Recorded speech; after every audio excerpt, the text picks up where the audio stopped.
railways transformed Britain.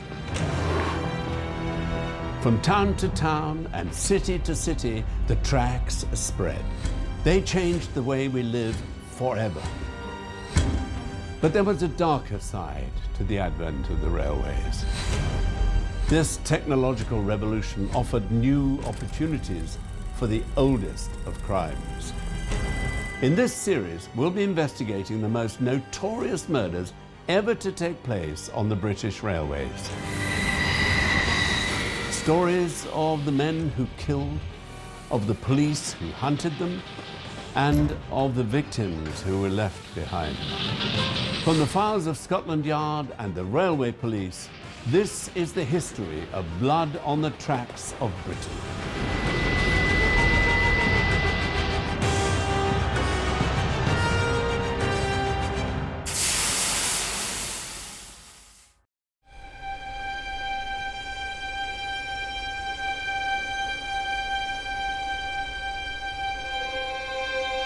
The crowd had gathered early. It was Tuesday, the 5th of July, 1910. The second day in a trial that had gripped the city of Newcastle. A colliery clerk had been murdered on the train to Allenmouth. Hundreds of pounds had gone missing, and a local man had been arrested. A huge crowd lingered around the court that summer morning. A lucky few had seats in the public gallery, but the rest would have to wait for newspaper reports of the drama that was to unfold. For this was the day the defendant would speak. This was the day John Alexander Dickman would tell his side of the story.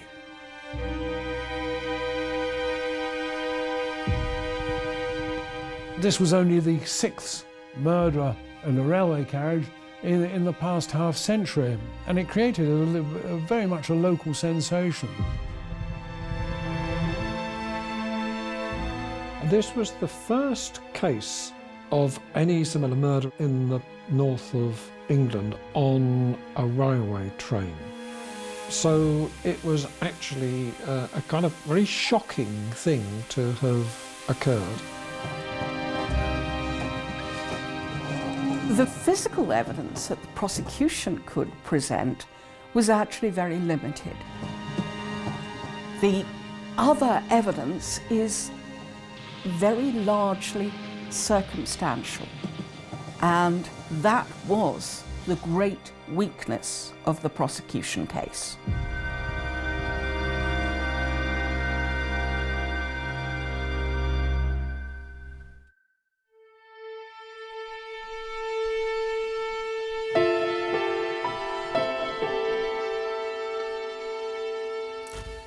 John Nisbet was 44 years old. Married with 2 children, he led a happy, comfortable life. He was clerk and bookkeeper at the Stobswood Colliery Company, where he'd worked for many years. He lived just on the outskirts of Newcastle, and he was a wages clerk. A lot of mines in Northumberland at the time, and his job involved making up the wages and paying the wages. John Nisbet was an ordinary man. He was trusted, he was liked, he was respected by his employers, he was approachable and cheerful. Nisbet lived at 180 Heaton Road with his wife Cicely and their 2 teenage daughters. On the morning of Friday the 18th of March 1910, he left home and headed for the office of the Stobswood Colliery Company on Quayside, the commercial heart of Newcastle. And there he was handed a cheque, £370, 9 shillings and 6pence, the wages for the pit at Widrington. Nisbet did this every 2 weeks. He would go to Newcastle and cash a cheque for the workmen's wages. He would then take this money back to the colliery and pay this money out.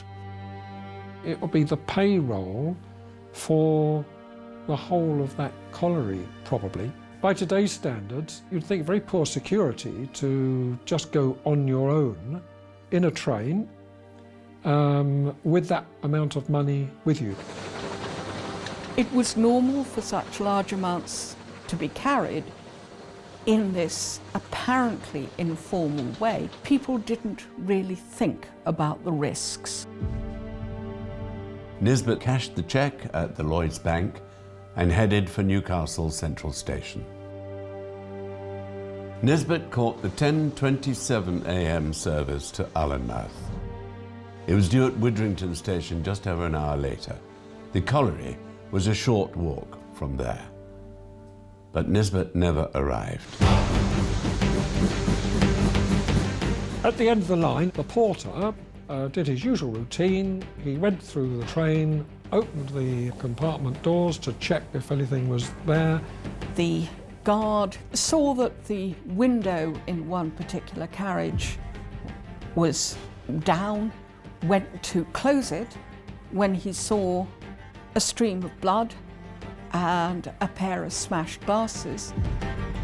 Nisbet's body was found stuffed in a fetal position underneath one of the carriage seats. He'd been shot in the head 5 times, which suggests that the murderer wanted to make sure that Nisbet was thoroughly dead. There was no question of him surviving the shots. The murderer must have been just fired directly into Nisbet's face as he was sitting opposite him or standing opposite him. And then when Nisbet went down, the other 3 shots must have been fired, 2 behind the left ear and 1 behind the right ear. There was no sign of Nisbet's attacker and no sign of his locked leather money bag. But the police investigation was to move quickly. The 10:27 service had not been a busy one. A number of other passengers had seen John Nisbet at Newcastle Station and on the train, and they said he was with someone. One of those witnesses gave police a name.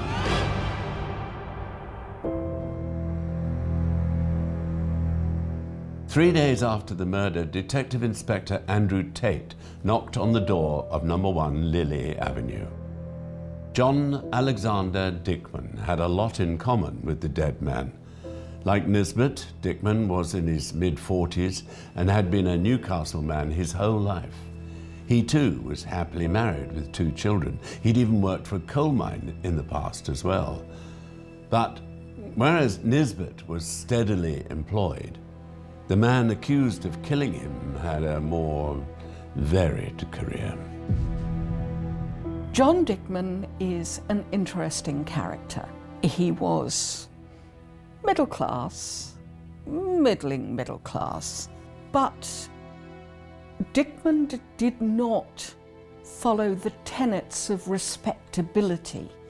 He did not behave as most middle class people would do. John Dickman used to be the secretary of one of the mining companies. So he was involved in the mining industry in Northumberland. But what had happened was the company which he was involved with had been taken over by another company. He'd negotiated the sale of a colliery through a coal merchant called Frank Christie. And for this work in the sale, Dickman had received somewhere between £400 and £500 commission. And he decides, instead of simply getting another job and settling down with the ambition of becoming a head clerk, to become a speculator. He was involved with betting and horse racing, got to the stage where his income was reliant on him backing winners. He's a character who is very clearly living in the shadows. He is sometimes successful, but it seems that particularly by 1910, he was having something of a run of bad luck. Dickman was asked to accompany Detective Tate to the station on Pilgrim Street. He donned his coat and boots. His wife Annie was still expecting him home for dinner later that night, but Dickman did not return. At the police station, he was arrested and charged with the murder of John Nisbet. And 3.5 months later, he was in the dock at the Northumberland Assizes. A guilty verdict would mean execution. On the afternoon of Tuesday, the 5th of July, Dickman entered the witness box.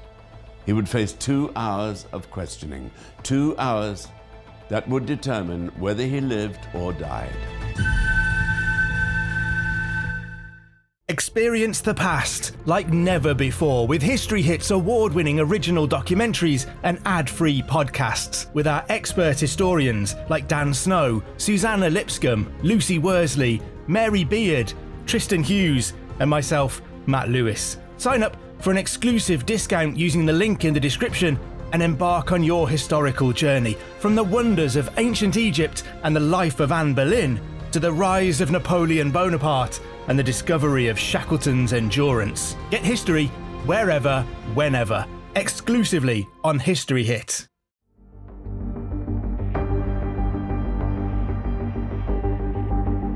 In the summer of 1910, a murder trial dominated the newspapers in the northeast of England.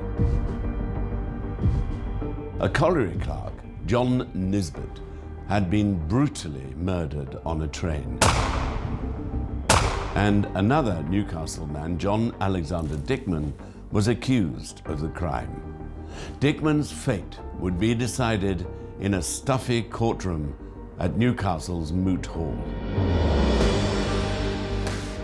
By the afternoon of Tuesday, the 5th of July, the prosecution had presented their evidence. With each witness, they'd pieced together the last movements of the 44-year-old victim, John Nisbet. Several men had spotted him at Newcastle Central Station. He was seen on the concourse, he was seen on platform 5, he was seen climbing on board the 10:27 train. Next to him, the whole time, was John Dickman. The prosecution's version of events was that Dickman had boarded the 10:27 train from Newcastle and got into the same compartment as Nisbet. There was a chain of different witnesses that would give partial evidence, and put together, it looked fairly clear that they had got into the same compartment. One witness, Charles Raven, agreed that while he had seen Dickman and Nisbet in close proximity, he couldn't be assured that they'd actually walked together onto the platform. But the crucial piece of evidence is the evidence of a local artist called Wilson Heppel. He had known Dickman for 20 years. This man, who was a keen observer, placed Dickman in the same carriage as Nisbet. Cicely Nisbet testified next. It was her habit to meet her husband's train at Heaton Station, the first stop on the line, and they would share a few words through the train window there, and perhaps Nisbet would even hand her his wages from the bag. Nisbet normally sat in a compartment at the rear of the train, but that morning was different. He was at the front, close to the engine, and he was not alone. Cicely could see that there was another man sitting with her husband. He had his collar turned up, she said, and his hat on. But she was certain the man was John Dickman. Two clerks from another coal firm were also on the 10:27. Percival Hall and John Spink got off at Stannington, and from the platform they saw Nisbet still on the train. They knew the man and exchanged a brief greeting with him through the passing window. So Nisbet was alive when the train left Stannington. The next stop was Morpeth, just 6 minutes down the line. But at Morpeth, Nisbet's compartment appeared empty. There was a plate layer working on the railway, who went past the compartment but didn't see anybody in that compartment at all. That was the reason he didn't get in. He didn't want to travel alone. He was clearly looking for company and so chose another carriage. It was only when the train reached Allenmouth, the final stop, that Nisbet's bloodied body was found. He'd been shot 5 times through the head and bundled beneath the seat. His gold-rimmed spectacles lay crushed on the floor beside him. Whoever murdered John Nisbet had struck in those few minutes between Stannington and Morpeth. And Morpeth was the station where John Dickman got off the train. There were other dimensions to the prosecution case. What they had, apart from Nisbet's murdered body, was some evidence on Dickman's clothing that there had been an attempt to remove stains. On his overcoat there was a large stain which had been cleaned by his wife and which the prosecution alleged was blood staining from the killing of Nisbet. Today, it may well have been found in the material, but in those days, in 1910, tests for human sort of blood were, well, they had been established, but they were in their infancy. The prosecution then moved on to motive. By the time of the murder, Dickman's bank account at the National Provincial was empty, as was another at Lloyd's. His wife banked with the Co-op and the post office, but there was not £5 between them. The Dickmans may have lived in a comfortable middle-class district, but their bank accounts told a different story. We know that he has very little in his own bank account. He's overdrawn. We know that his wife has a limited amount of money, but what we don't know, what there's no information about, is the shadier side of his dealings. Dickman's financial situation at the time of the murder was very dire. In October 1909, he'd gone to a money lender and borrowed £20 on a 3-month loan at the interest rate of 60% per annum. At the end of the 3-month period, he hadn't been able to repay the loan, and so he took out another 3-month loan for the same amount, but he still could not repay the loan. But the prosecution case had its flaws. The gun used in the attack was never identified or traced, so it was impossible to connect a weapon with Dickman. And the money hadn't been found either. Nisbet's bag had been recovered, found dumped at the bottom of a pit ventilation shaft, but it had been cut open. Just a few coins were left of the £370 it had contained. You can't prove that he was the one who put the cash bag down the Isabella shaft, having slit it open and taken the money out. The prosecution case was very much dependent on circumstantial evidence. There was lots of evidence on motive into Dickman's debts and his money, the fact that he needed money, and so on. But as the trial judge said, well, motive is not evidence that he actually committed the offence. The defence barrister, Edward Mitchell Innes, homed in on those gaps in the evidence. He picked at the uncertainties and contradictions of the prosecution witnesses. He quizzed Mrs. Nisbet's identification of the man with her husband. Wasn't the man sitting at the back of the compartment in shadow? And didn't this mystery passenger have his face turned away? Could she really be so certain it was Dickman? And what about Hall, one of the clerks who'd seen the dead man at Stannington? He identified Dickman from a line of 9 men at the police station, but was he quite as sure as he implied to the court? Hall cannot swear to Dickman's being the person he saw in the carriage with Nisbet. He says he is like him, but he does not want to swear. Although Raven, Hall and Wilson Heppel had all seen Nisbet and Dickman on the platform prior to getting on the train, they couldn't confirm that they had actually been together. The interesting thing is that the defence cannot do anything other than argue that there is not an accumulation of evidence that is sufficient to amount to a credible prosecution case.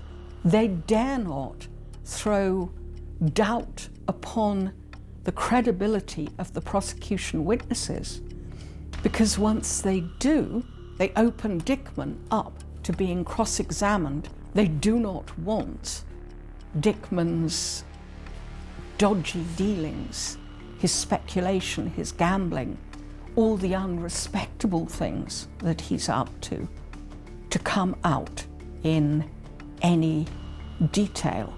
So they have to rely on trying to say the whole thing is just so circumstantial, you can't possibly make a credible case. The prosecution had had their say. Now it was the turn of the defence. Mitchell Innes called just one witness. It was time for John Alexander Dickman to tell his story.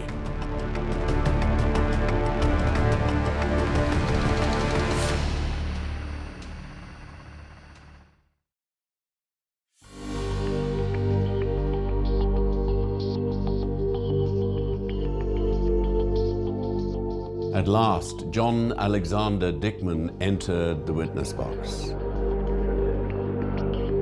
It was the afternoon of the second day in the trial, the moment the crowds inside and outside the court had been waiting for. This was a chance to impress his innocence on the jurors, to show he was an honest man who could never commit the terrible crime for which he stood accused. But any slip would be fatal.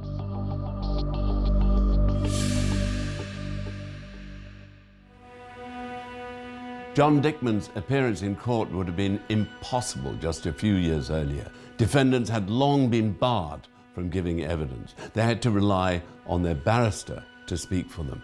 They were simply not allowed to tell their side of the story on oath and in their own words.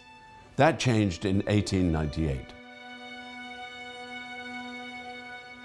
With the passing of the Criminal Evidence Act, for the first time a defendant could give evidence on his own behalf. It had been possible to put in unsworn statements for a few years before that, but it was relatively new and the practice was changing. The defendant had had a voice, could respond to questions from the jury, from judges, but now it does set up a presumption that the prisoner would speak in his or her own defence. It was thought at the time that a jury would want to hear from the person accused on what their account of their story was. Not everyone was happy about the changes to the law. Some thought that allowing defendants to speak meant that they would be expected to explain themselves, that the burden of proof would pass from the prosecution to the defence. Sometimes it wouldn't be in the interest of the defendant to give evidence on his own behalf because his nervousness in the dock would create a bad impression with the jurors. The idea that the defendant would not give evidence in his or her own favour in a trial was actually intended to defend them, so that in their nervousness they would not convict themselves, they would not perjure themselves, that they wouldn't give the jury the wrong impression. With his wife Annie watching from the gallery, Dickman told his story. Unsurprisingly, he painted a different picture to the prosecution. He never denied being on the 1027. He'd volunteered that information to police. But he was not with Nisbet, he insisted, either on the train or at the station. He'd seen the man, yes, in the booking hall. He knew him a little, enough to say good morning, but they didn't speak beyond that. And they did not share a compartment on the train. The witnesses were mistaken.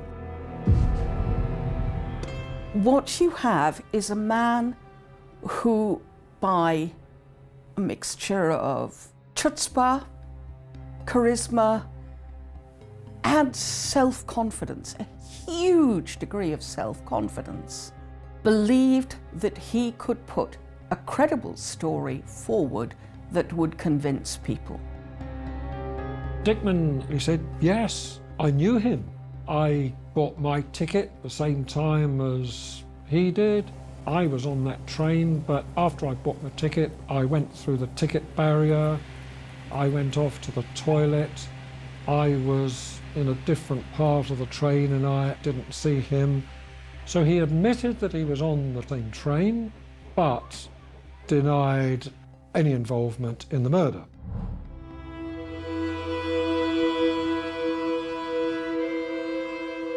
Dickman told the court that he'd taken the train to visit the Dovecot colliery near Stannington. He knew a man there and had business to discuss with him.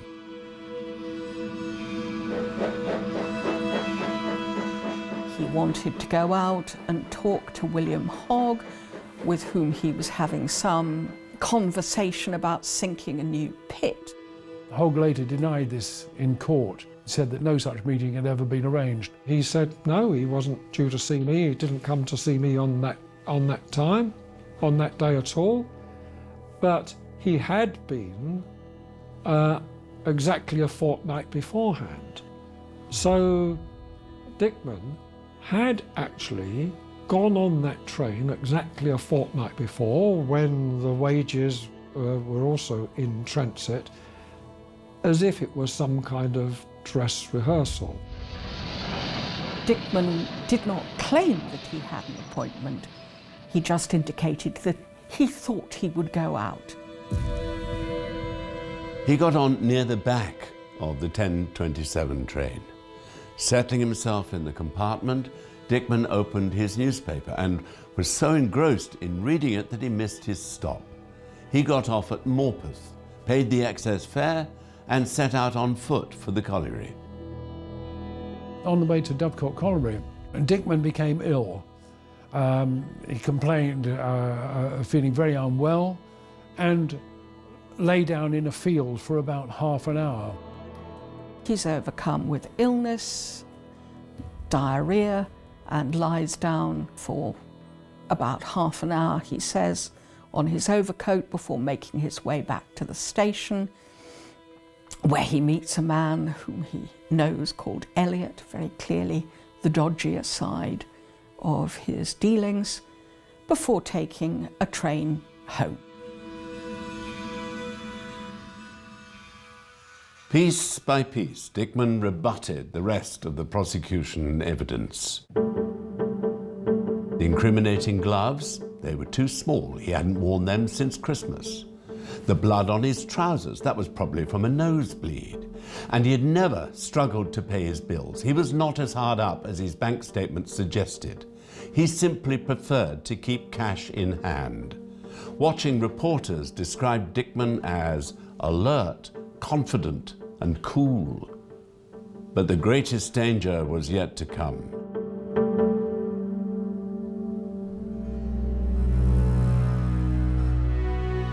After Dickman's statement, the prosecution barrister Tyndall Atkinson stood to cross-examine him. He questioned the accused man on his relationship with the victim, and he pushed Dickman on his knowledge of collieries, of how wages were paid. After all, Dickman had once been a clerk in the exact same role as Nisbet. Dickman was forced to admit he did know more than he'd let on. He was beginning to look evasive. He had a ready answer for pretty well everything, but they were clearly answers that did not carry conviction. The more he was cross-examined, the more his accounts of having taken the journey for some particular reason to do with his business, which wasn't very clear and wasn't corroborated, didn't come over very well. His claim to have been so absorbed in the newspaper that he went past his station, his claims to have no knowledge of the Isabella pit, they simply do not seem to have rung true with the jury. His account of what he had apparently done between leaving the train at Morpeth and then returning home was very vague, and nobody could be traced to verify what he had said at all. His account of the day of the murder was not very plausible. Dickman said that he had moved to the back of the train and it was there in that carriage that he'd travelled. Now, when he was asked, he couldn't identify any witnesses in that carriage. He couldn't give any names. He couldn't say where they'd actually got out of the carriage. He said his defence was that he was confused by all the questions that he was being asked. After more than 2 hours in the witness box, Dickman stood down. The case for the defence was complete.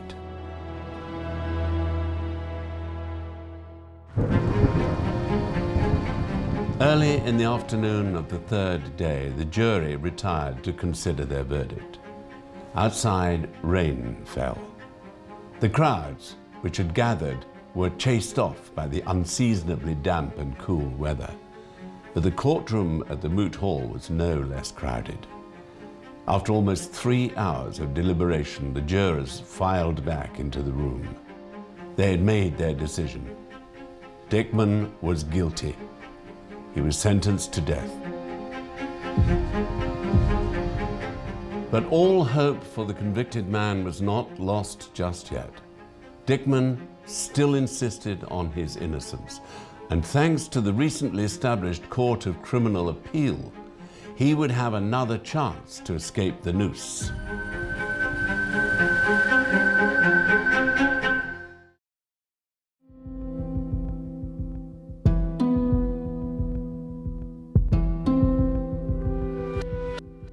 In July 1910, John Alexander Dickman was found guilty of the murder of John Nisbet. Nisbet had been robbed on a train from Newcastle to Allenmouth. Shot 5 times in the head, his body was discovered under the seat of an empty compartment. Dickman was arrested 3 days later and convicted at a trial at Newcastle's Moot Hall. But there were hopes he might avoid execution. An appeal was immediately submitted by his defence team. This was still a novelty in England. The Court of Criminal Appeal had only been established 3 years earlier in 1907. For the first time, it had given convicted prisoners like John Alexander Dickman the right to appeal. Before the Court of Criminal Appeal, right of appeal could be made directly to the Home Secretary. It was in his power to grant a pardon or reduce a sentence. And the Home Secretary and the Home Office staff were in a position where they had to make a decision when they weren't particularly legally trained, and it was very unsatisfactory. So it was far better that experienced judges should consider the appeals and consider that sort of issue rather than it being left to Home Office, civil servants and the Home Secretary as a politician. Among Dickman's supporters, there was still hope. On average, more than 70 appeals a year were successful, with convictions quashed or sentences reduced, and Dickman's could be among them. His appeal was heard in London on the 22nd of July 1910. 3 judges, including the Lord Chief Justice himself, would decide whether the conviction would stand. Dickman's appeal was based on the error made by prosecuting counsel. The controversial issue was the failure of Mrs. Dickman to go into the witness box and give evidence on her husband's behalf. A wife could give evidence at a trial, but she couldn't be compelled to do so. But when the prosecuting counsel was summing up to the jury, he actually mentioned that the jury hadn't had the benefit of hearing from Mrs. Dickman as a witness. The prosecution could not do this. They could not comment on the fact that she had not gone voluntarily into the box. That was absolutely forbidden by the law. When the jury had retired, the defence counsel said that the prosecuting barrister shouldn't have mentioned this. So when the jury came back ready to give a verdict, the trial judge asked them whether it had borne any significance in their discussion. The foreman of the jury at that point says, well, actually, we didn't think about it, we haven't included it, we've already come to our verdict. These procedural irregularities can happen quite often in criminal trials. It's up to the appeal court to decide how significant it had been. The Court of Appeal makes it very plain that Coleridge's behaviour had been entirely fair. He had remedied a very minor mistake, which, as the jury itself had confirmed, had not had an impact on their deliberations and their actual verdict. The judge said that this had already been dealt with in the court by the presiding judge and could be dismissed. The defence, conducted by Mitchell Innes and William Percy, decide to try to get the bench to consider it not just on a point of law, which was the point which Winston Churchill had actually referred it to the court, but also to open it up as a matter of fact. Since Dickman's trial, new evidence had emerged that cast doubt on the guilty verdict. Percival Hall and John Spink were 2 crucial witnesses. They'd given evidence that the murder victim was alive when the train reached Stannington. And they had identified the man with Nisbet as John Dickman. But there was more to that identification than was revealed at the trial. When Hall and Spink arrived at the police station to view the lineup, they were asked to wait in a passageway. There, a policeman invited them to look into another room where John Dickman was being held. The 2 were then allowed to discuss whether or not he was the man they'd seen on the train, all before the identity parade had even begun. Police, it seems, were so certain they had their man that they fixed the identification. When Percival Hall was still unsure, they strong-armed him into making a decision. The evidence of Percival Hall, this was all challenged, again, as not showing that Dickman was actually talking to Nisbet and in company with him. The police had behaved badly, but it was plain that the testimony given by Hall was not crucial to the success of the prosecution case with the jury. As in all appeals, when they're first set out, it seems quite convincing, but the judge did really say that identification was actually satisfactorily established, so the appeal court dismissed that part of the appeal for that reason. All the defence can do is to try to bring evidence that Heppel is an incompetent witness, which, because of the importance of his testimony, might have changed things. Heppel, he said, was old and decrepit and couldn't be trusted. But Heppel's eyesight was keen. His eye for detail underpinned his paintings. You could ignore the other witnesses. You cannot dispute and get over Wilson Heppel's testimony.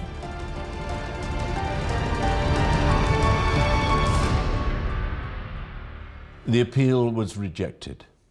A last-ditch plea to the Home Secretary followed, but that too was turned down.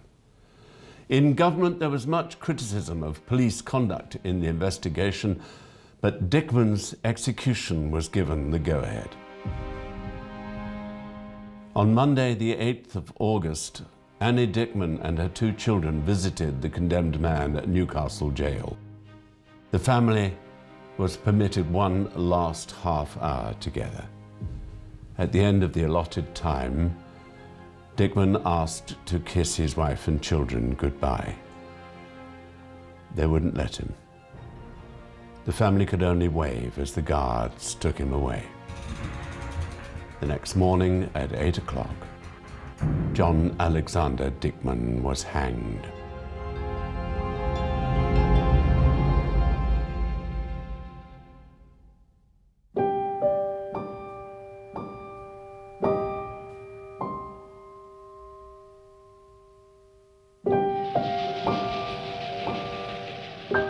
There were certain cases, and Dickman's was one of them, where it would have been better had the accused not give evidence on his own behalf.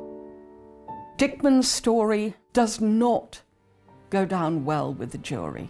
His narrative, his explanations, they find unconvincing, not because of the inherent unbelievable nature of what he said happened, but I think because of his personality, something which does attest to the concerns of some of those arguing that the Criminal Evidence Act 1898 would not, in fact, particularly help defendants. John Alexander Dickman had the chance to tell his story in court. He was calm, he was confident, he was not believed. A crowd had gathered that day outside the courthouse, and a crowd gathered outside the jail 1 month later. Dickman's story came to an end on the 9th of August 1910 with a short walk to the scaffold and a noose around his neck. He had nothing more to say.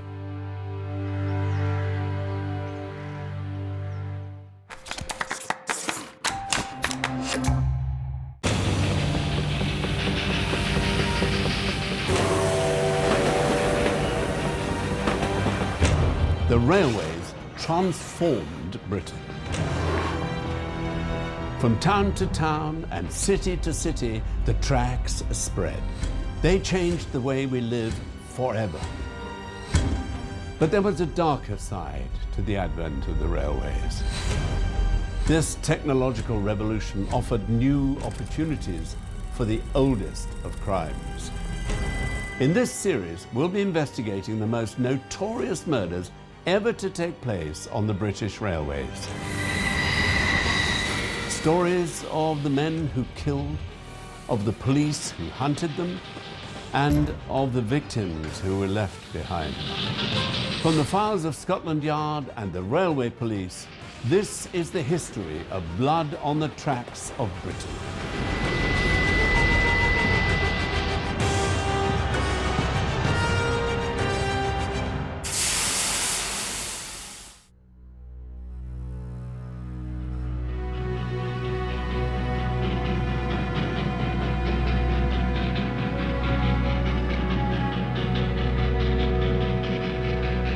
It was not the first time he'd been sentenced to death. The 23-year-old former soldier said nothing as he was taken away. A condemned cell was waiting for him. Would he pay the ultimate penalty this time? Or would he escape the noose once again?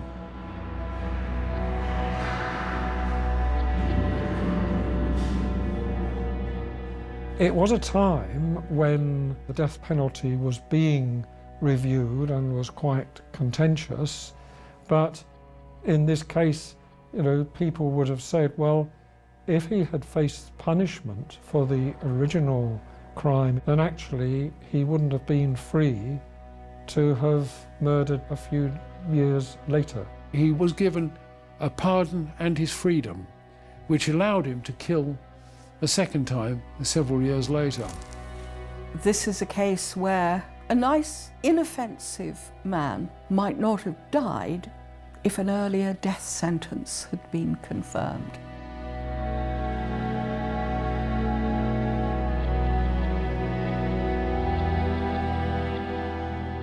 James John Alcott was born in Woolwich on the 13th of October, 1929. Soldiering was in his blood.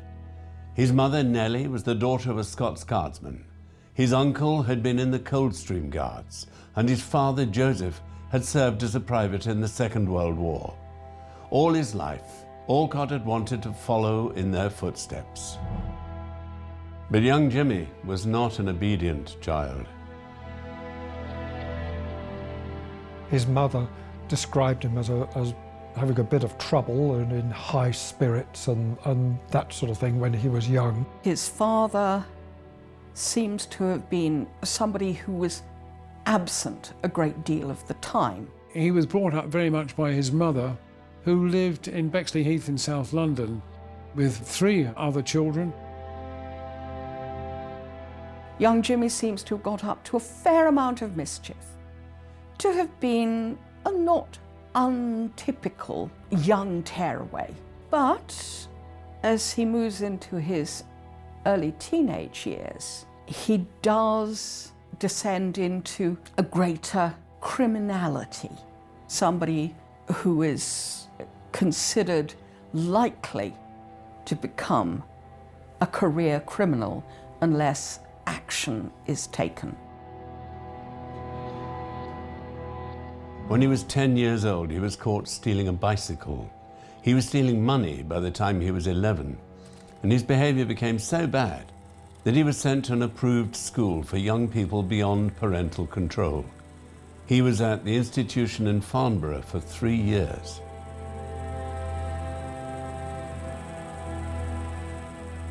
Approved schools in those days were designed to try and turn juvenile offenders into more disciplined young adults. It was a charity organisation.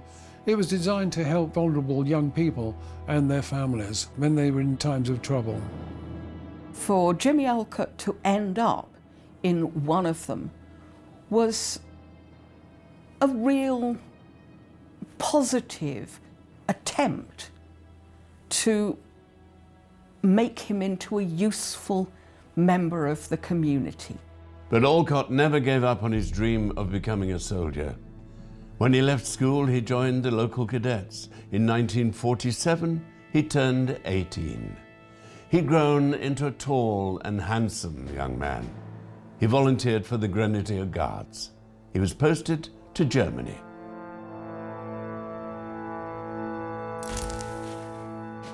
The Grenadier Guards were on occupation duties in Germany. It wasn't particularly exciting, it wasn't particularly challenging. At the time, just after World War II, there was an awful lot of British soldiers stationed in Germany. It was the occupying army gradually returning the administration to normal civilian administration of the German state. They're on guard duty, they're policing the black market, they're acting as an overseeing force as Germany tries to reconstruct itself. Alcott, however, had not left his rebellious ways behind. In September 1948, he snuck away from his base in Germany and went wandering in the countryside. There, he met a Czech refugee. The pair decided to walk together to France.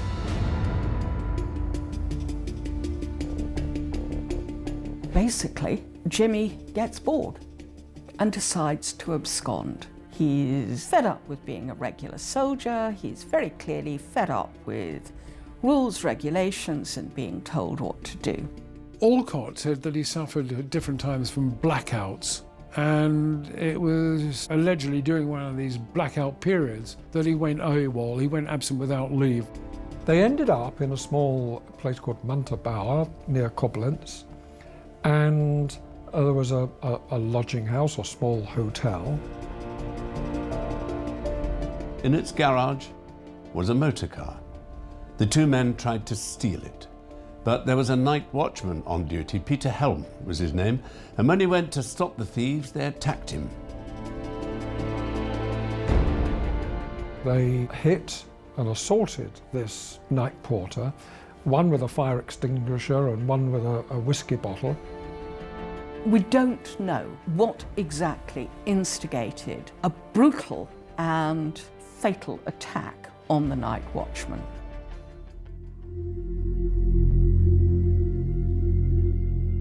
Two days later, Alcott was found and arrested. In January 1949, the young Grenadier Guardsman was hauled in front of a general court-martial.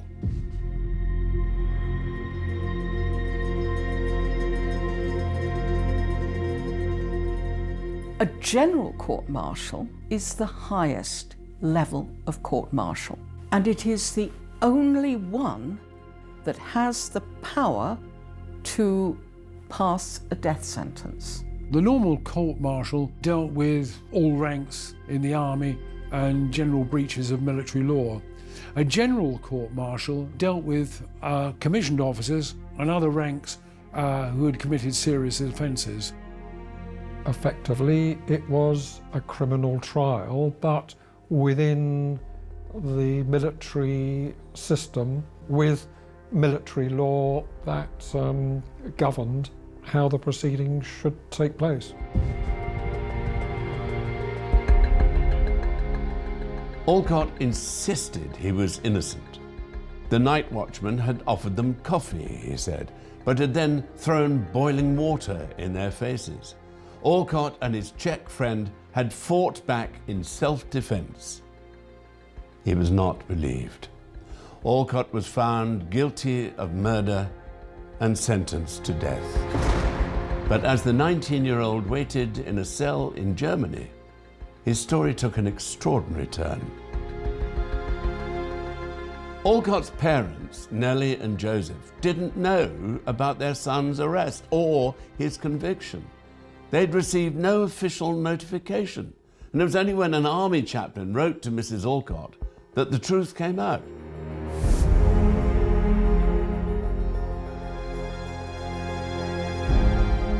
The newspapers soon took up the story. A Labour MP pressed the War Minister in Parliament. How could the parents not have been told their son had been tried for murder and condemned to death?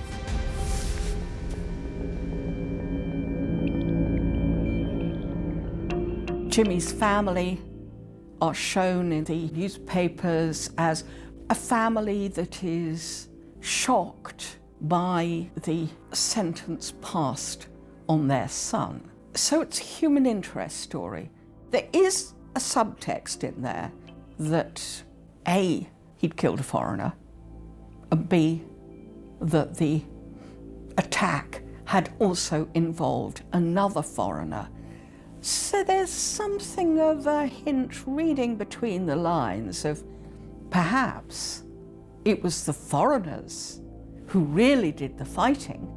Death sentences handed down by court-martial had to be officially confirmed by the king.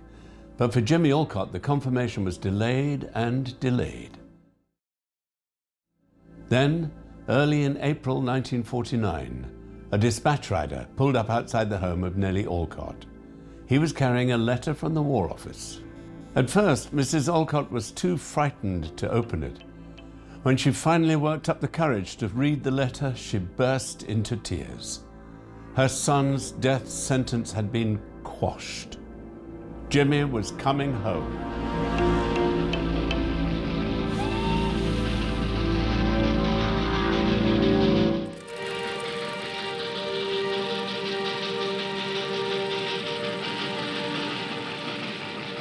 James John Olcott was given a second chance. His death sentence was commuted by the King. He returned to England, where he was discharged from the army.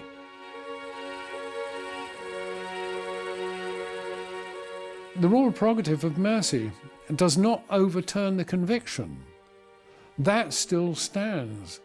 So when Olcott was freed, he still had the conviction of murder against him. It's a way of sweeping the whole thing under the carpet. There is a very clear hope that he has learned his lesson, and on return to England, to his family, he will settle down and be an improved character.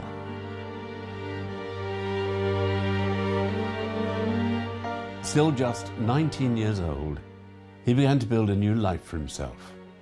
He got a job on the railways. It was a time of change in Britain.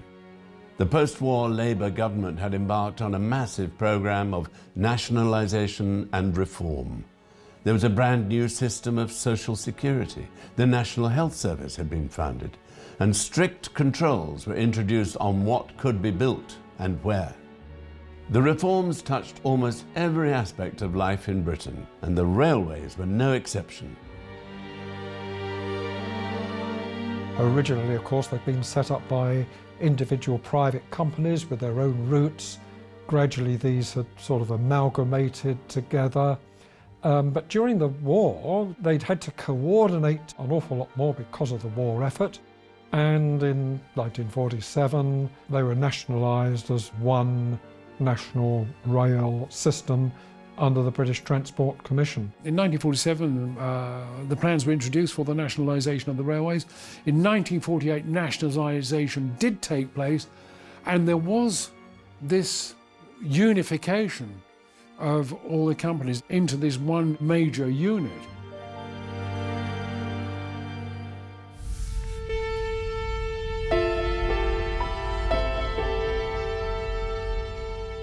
By 1952, Jimmy Olcott was working as a railway fireman.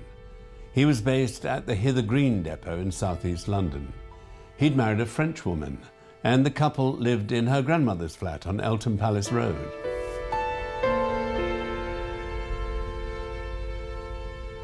He was a sociable man. It's certainly something that was noted of him by his fellow workmates at Hither Green, that he'd always stop for a chat rather than getting on with his job. He got a job on the railway as a fireman, stoking the boilers of steam engines, which were very common in those days. He doesn't seem to have distinguished himself in any particular way. He's just average. He doesn't make waves, but he doesn't win the approval of his superiors.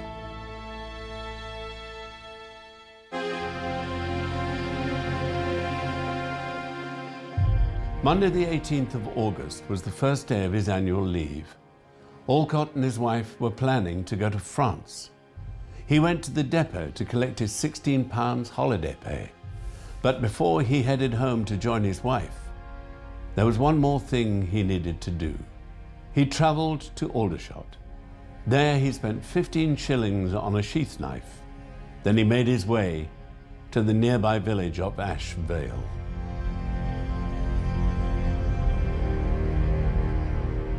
He never seemed to go back to his wife and take her to France as he'd promised, and perhaps that was part of his unreliable character, that he was wandering off. It's very plain that he deserts again. Whether it's intended to be long-term, whether it's aberration, we just don't know. because he never provides any credible explanation. I find myself speculating that he's trying to meet up with old friends. It's an area he would have had a reasonable knowledge of because of his school days and because of his military career. It was probably that memory that had drawn him down to that area, and he visited the railway station.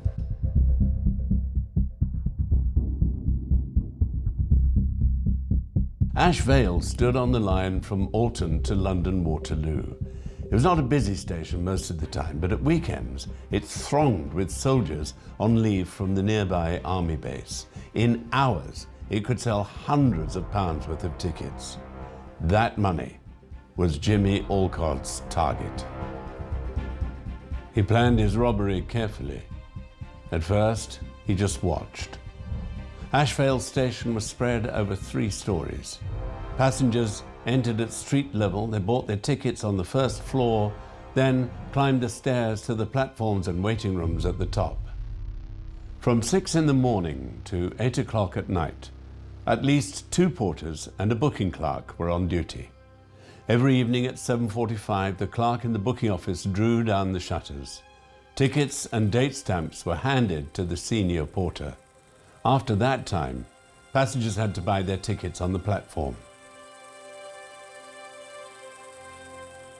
We have to assume that Alcott did not manage to meet anybody from his previous life, and he therefore drifted to the railway to meet up with railway staff. It was about 30 miles south of London. The station itself was very small, just a station and 2 lines running parallel to the Basingstoke Canal. It was not a huge station, but it was a busy station. There was a lot of traffic, a lot of people from the garrison, the nearby military camp, would choose to use Ash Vale because it was more convenient than going all the way into Aldershot or all the way into Farnborough.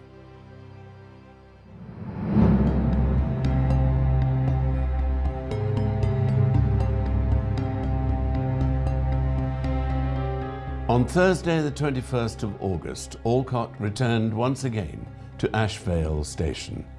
At around 5 in the afternoon, he asked senior clerk Norman Thompson if he could use the telephone in the booking office. He showed his British Railways staff pass. He wanted to call his depot. He worked the sidings at Hither Green, which was quite a large goods yard, and in shoveling the sort of clinker, which is the remains of ash from the boilers of these steam engines, he'd apparently shovelled some of this out and had injured one of his colleagues. An unconsidered motive behind his actions this week is an expectation that he's going to be disciplined or even dismissed on his return from his holiday, and that he wants to find out what's happening. Alcott was let in. He phoned his depot. They were going to check, he said. Could he wait there for a call back? No such call ever comes in, and he drifts off again, but he keeps coming back to Ash Vale.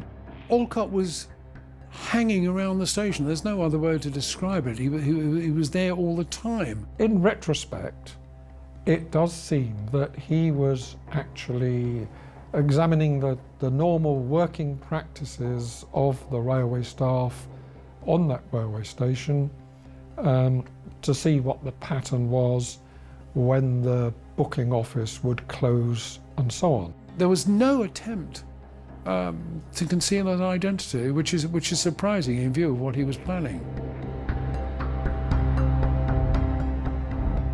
By closing time, Alcott had become so chummy with Norman Thompson that the older man offered him a lift back to Aldershot on his motorbike. Alcott knew the staff, their duties, their schedules.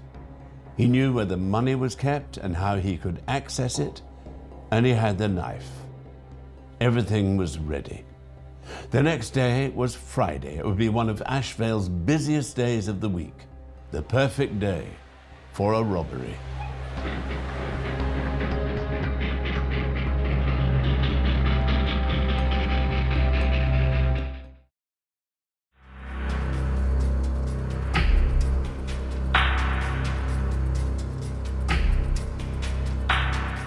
Jimmy Alcott had finished his reconnaissance.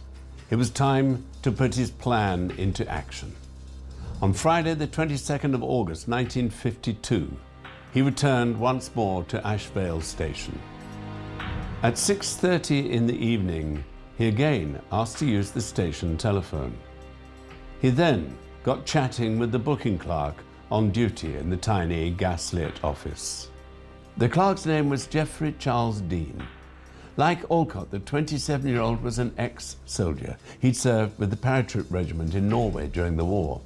By August 1952, he had a 5-year-old daughter, and his wife was expecting their second child. He was in charge of selling the tickets, counting the money. He was the booking office clerk, so he was in charge of running that.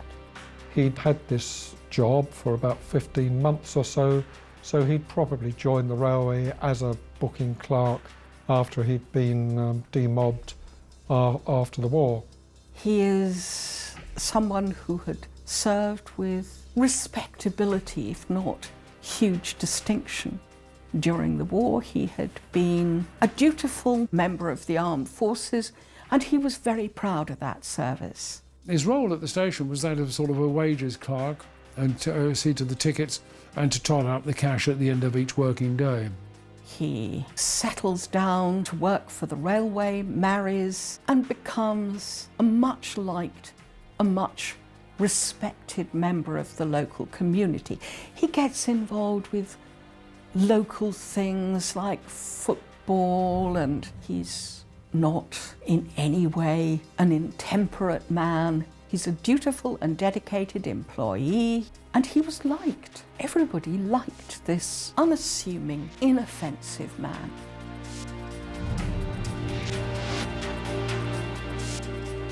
Alcott lingered in the booking office with Dean. Like everyone else, he was soon calling Geoffrey Dixie.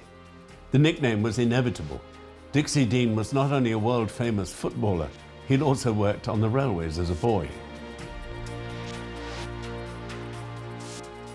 He was Dixie Dean because of his own interest in football.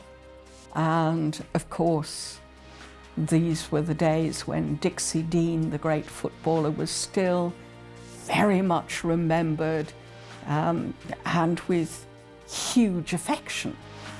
Renowned for playing at Everton, he actually had the record number of goals scored in a season. People had nicknames in those days sort of very frequently. If his name was Woods, he'd have been called Timber. If his name was White, he'd have probably been called Chalky White.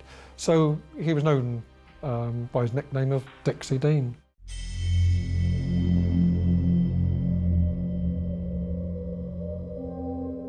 At 7:45, as usual, Dixie closed the office hatch.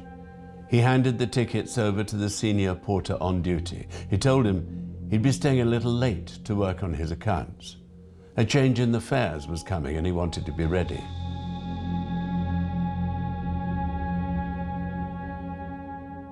That was part of his job. He had to make sure all the money tallied up and with all the records, and that was a job that they would have to do, by manuscript, because there weren't computers doing that sort of thing in those days.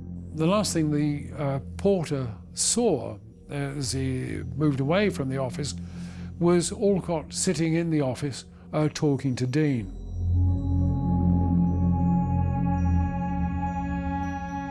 Alcott was still there as Dean counted up the day's takings. Over £168, just shy of £5,000 in today's money. The pair chatted and joked. Dean was having trouble with his books. He was £10 over and couldn't work out why. But behind his smile, Alcott's thoughts were on his back pocket, where the knife was waiting in its sheath. James Alcott had asked to use the telephone in the booking office to check up on this colleague that he had injured at Hither Green, and had actually, over that week, inveigled himself into the normal kind of activities of the staff, become known to the staff at Ashvale, and they had trusted him as a fellow railwayman. He doesn't seem to have raised any particular surprise or alarm or comment. He was a fellow railwayman, he was hanging around, nobody quite knew why, but he seemed affable and pleasant, and he's young and chatty, so why not?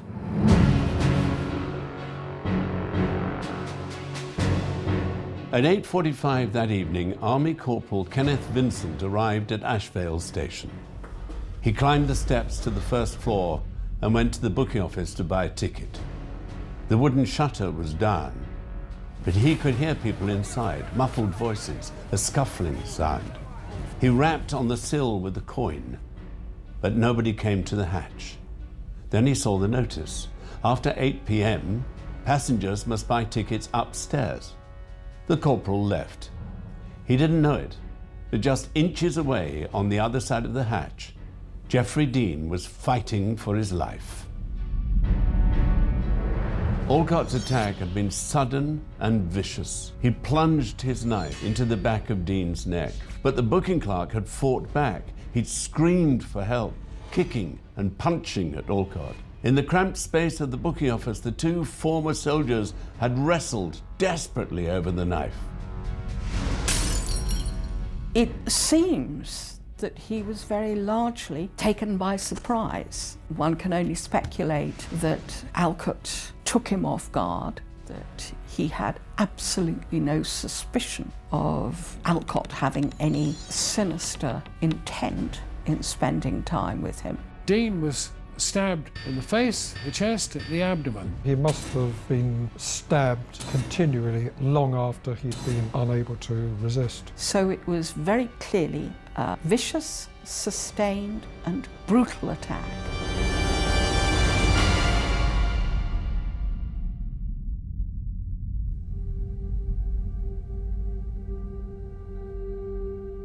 Shortly before 9 o'clock, a 15-year-old porter spotted something strange. Young Cedric Bull had just helped a passenger take some luggage down from the platform to the street. And as he was heading back up the stairs, he tripped and fell. Getting up, he saw a light on in the booking office. Surely Dixie wasn't still working. He knocked. There was no answer. He tried the door. It was locked. Cedric went out of the station. He climbed the grass embankment towards the window of the booking office, and perching on the sill, he peered into the tiny room. He could see Dixie on the floor. The booking clerk was covered in blood, and he wasn't moving. The boy scrambled back down the slope and ran inside. He alerted the station master, Mr. Luck, who ordered the office to be forced open. They saw Dean's body partly concealed by the desk. He was lying in a great pool of blood. The safe door was opening, and there was about £160 worth of cash had been taken from the safe. Now this must have happened within a very short time of the murder having happened. It's sometime between 8 and 9 that the murder was perpetrated. The body was actually found just after 9. Poor Geoffrey Dean had suffered some really serious injuries. He had been stabbed 20 times. One behind the ear was particularly deep and fatal. Another stab wound got the jugular. He had 7 stab wounds in the back, 9 in the chest, one of which went through the sternum, the chest bone, into the heart. Basically, there was no question of Dean being able to survive this frenzied attack.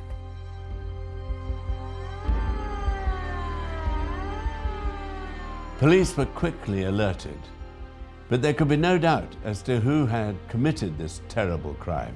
The attacker must have been the young, handsome railwayman who'd been hanging around the station for days. But by then, James John Alcott was nowhere to be seen.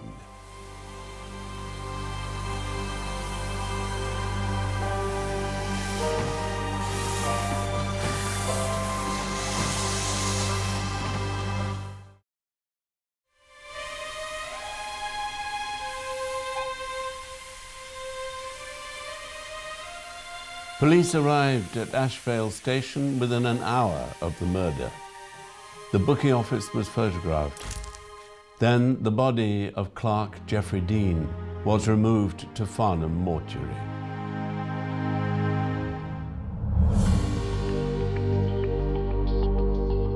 The police investigation moved rapidly. They commandeered a waiting room by the platform and began interviewing passengers and staff at Ashvale. The overall investigation was in the hands of the Surrey Constabulary.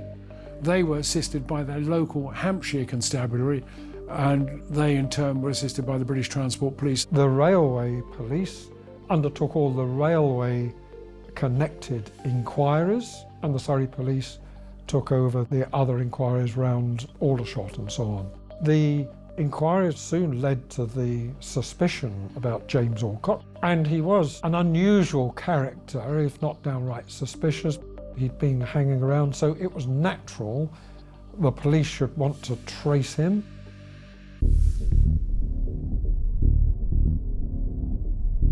A description of the chief suspect was circulated to cafes and shops in the area, and a check was made of all local hotels and lodging houses. Police quickly scored a lead.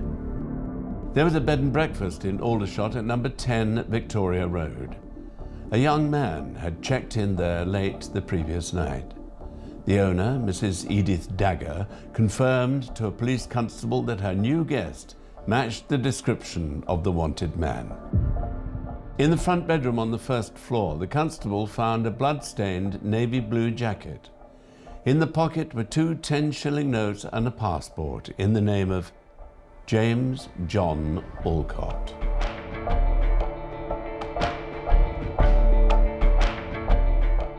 Alcott was not a particularly clever man.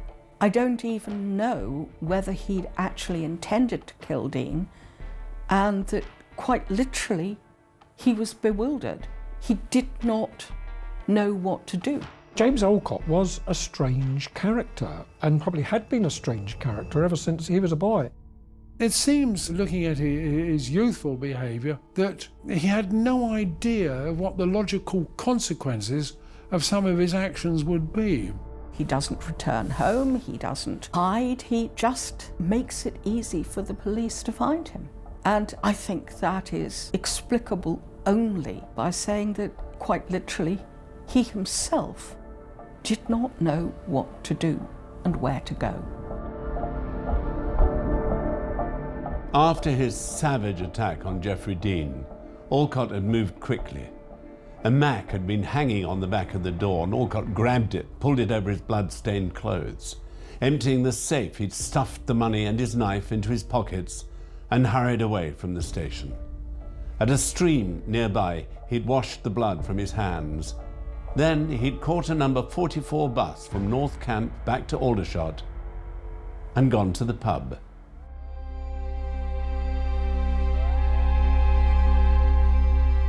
It is very difficult to work out exactly what was going on in his mind. He didn't seem to make any attempt to go to France with his wife or to leave the area, and I think nobody quite understood his mentality. He had his passport with him, and instead of making his way abroad or back to London, he stayed overnight in the area, and so a door-to-door inquiries the next morning quickly located his presence.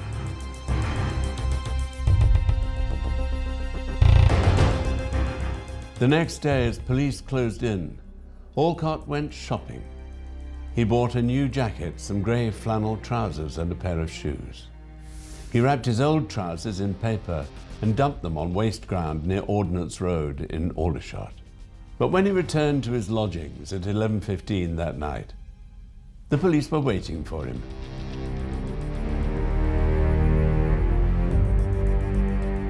He virtually admitted that he had been involved in the murder. And first of all, he denied knowing where the knife was, but then said that the knife was hidden up the chimney. He must have realised that having spent 3 days at the Ashvale station, there were people who knew him. They knew his name. They knew the station he worked at in London. They'd seen his British Rail pass. When he was arrested, he made no secret of the fact that he had been responsible for the attack. So there was never any question of it being important to look for anybody else.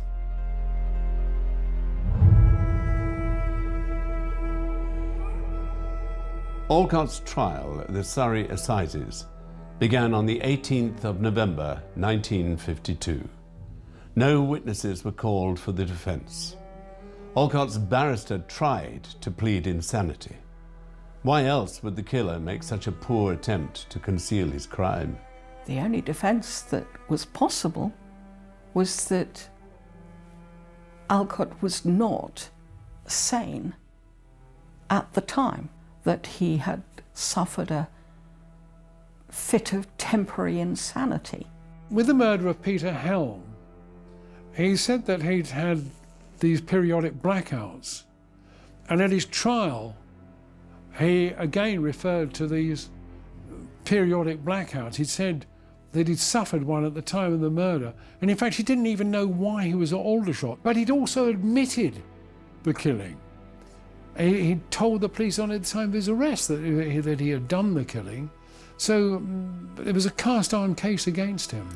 With the forensic science examination, the blood stains on the knife and on the wallet and on banknotes and on Alcott's clothes were all found to be blood group O, and that matched Geoffrey Dean's blood group. They also found some fibres on the knife, on the murder weapon, which matched a pullover that Geoffrey Dean had been wearing at the time. Circumstantial evidence, forensic evidence, all makes it absolutely clear that Alcott was the one who wielded the knife and took the life of Geoffrey Dean.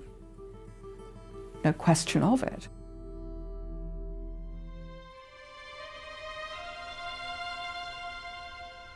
The jury, 10 men and 2 women, deliberated for 20 minutes.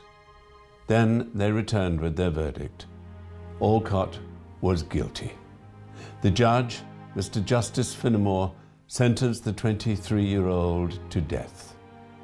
Alcott had heard the words before, but this time there'd be no newspaper campaign, no questions in Parliament, and no reprieve. Alcott was executed at Wandsworth Prison on the 2nd of January 1953.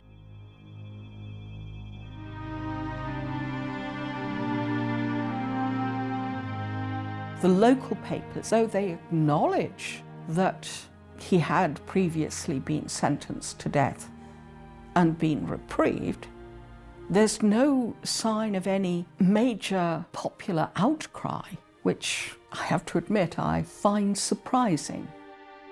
Perhaps out of loyalty to the armed forces and the Grenadier Guards, they just regarded it as something very separate from if it had been a murder that had been committed on British soil. To have criticised the previous decision would, of course, have been to criticise the recently deceased king. So I think that helps to explain why more is not made of that particular aspect. And it's more a question of, well, He was lucky before. This time, justice has caught up with him properly. He knew what he was doing. He seemed to plan the murder because he bought the knife in advance. He seemed to be casing out the railway station in order to work out the best opportunity for committing the crime. The real sympathy goes to Dean's wife and daughter, and that's where the real comment comes in. In many ways, Alcott is dismissed.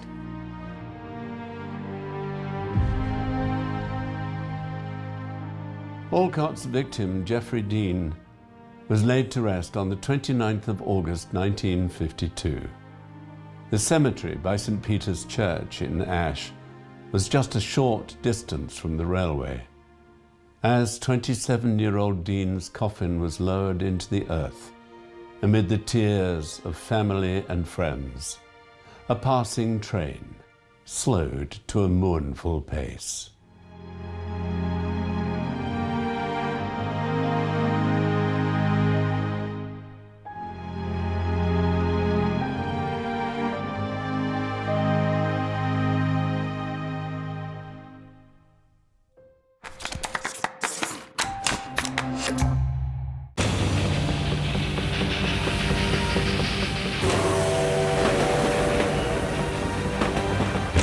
The railways transformed Britain. From town to town and city to city, the tracks spread. They changed the way we live forever. But there was a darker side to the advent of the railways. This technological revolution offered new opportunities for the oldest of crimes. In this series, we'll be investigating the most notorious murders ever to take place on the British railways. Stories of the men who killed, of the police who hunted them, and of the victims who were left behind. From the files of Scotland Yard and the railway police, this is the history of blood on the tracks of Britain.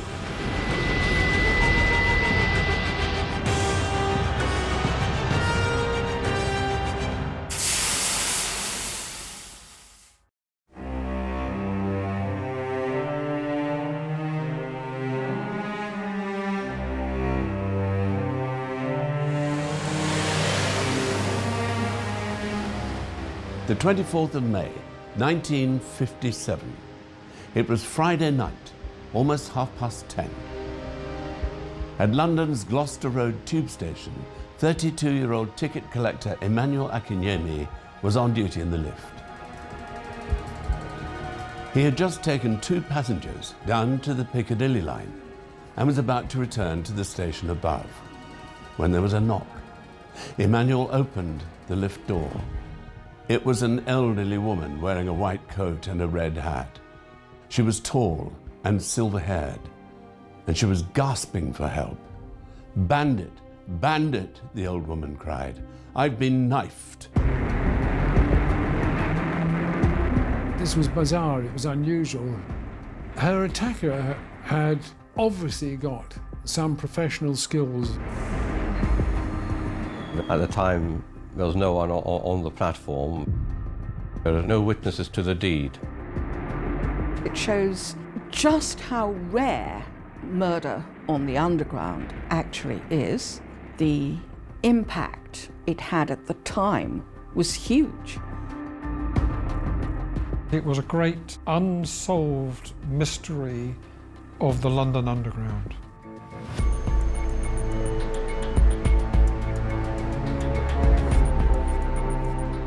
Emmanuel Akinyemi helped the woman into the lift. There was blood seeping from a wound in her chest. He asked her what had happened, but she could barely speak. She just kept repeating the same word again and again. Bandits, bandits. An emergency staircase spiraled 87 steps from the platform to the street. It was the favorite exit of fare dodgers, so Akinyemi always kept an ear out. That night, As he journeyed up in the lift, Akinyemi heard a rush of feet on the spiral stair. The rail employee had heard somebody running up the emergency stairs, which sometimes people did to avoid paying their fare. There was no automatic ticket barriers in those days. Now, to get to the ground took 43 seconds. Anyone can beat the lift. So possibly this was her attacker running away. When the lift reached the top, however, there was no one to be seen. Akinyemi fetched her some water and left her in the care of a colleague. Then he ran to a phone box and dialed 999. It's a measure of just how different the times were, that there was no resource to call from within the station. He had to go to a nearby phone box to phone 999 and summon an ambulance. The ambulance was quick to arrive. St Mary Abbott's Hospital on Marlows Road was just half a mile away. As she was loaded on board, the old lady was still clutching her underground ticket.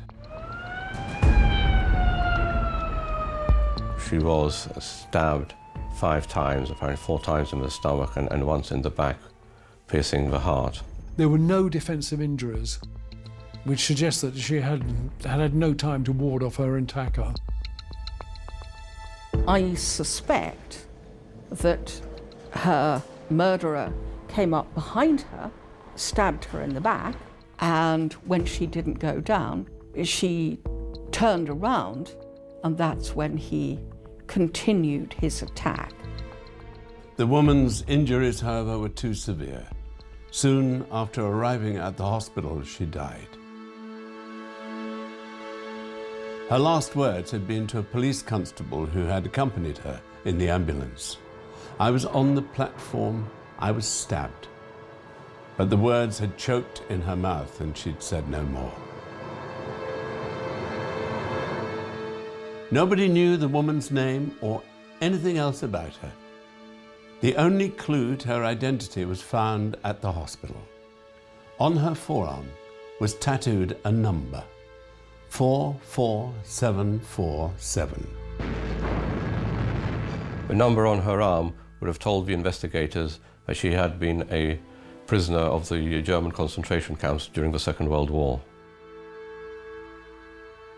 And it meant, of course, that her life had been very far from peaceful.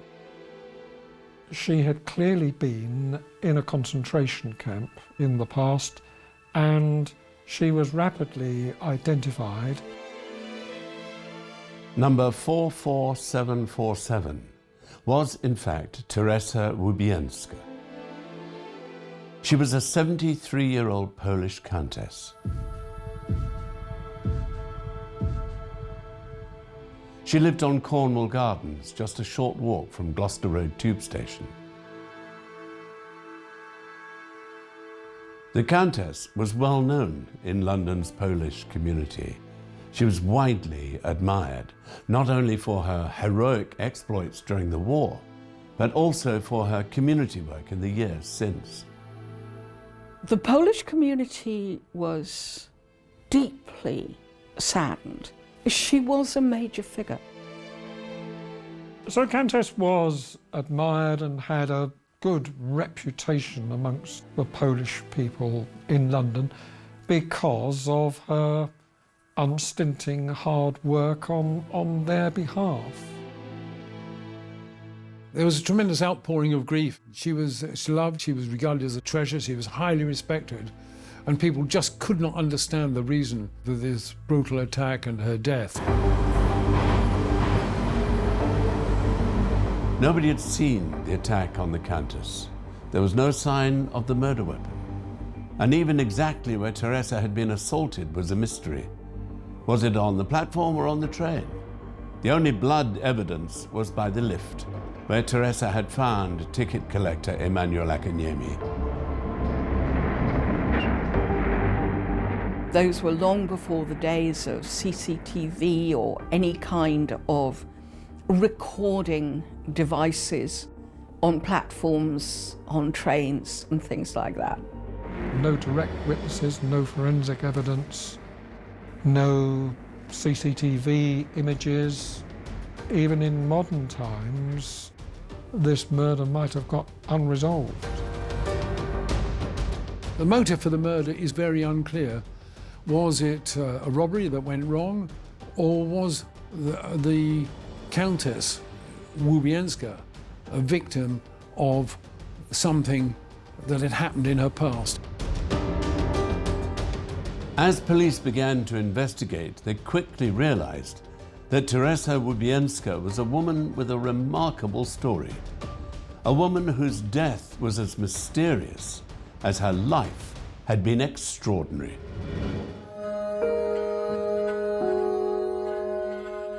Countess Teresa Łubienska was 73 years old when she died.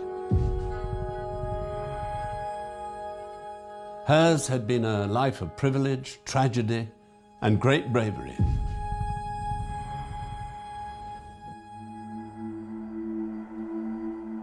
Teresa was born on the 18th of April, 1884.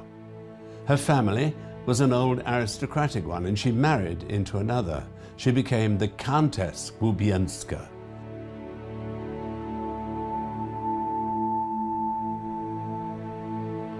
She lived on the family estate in some wealth and privilege.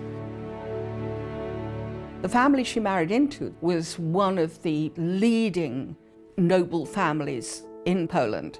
They had vast estates, they had distinguished individuals in their historic past.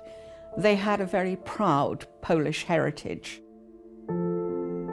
Her husband was a diplomat, and they had two children, a daughter, Izabela, and a son, Stanisław.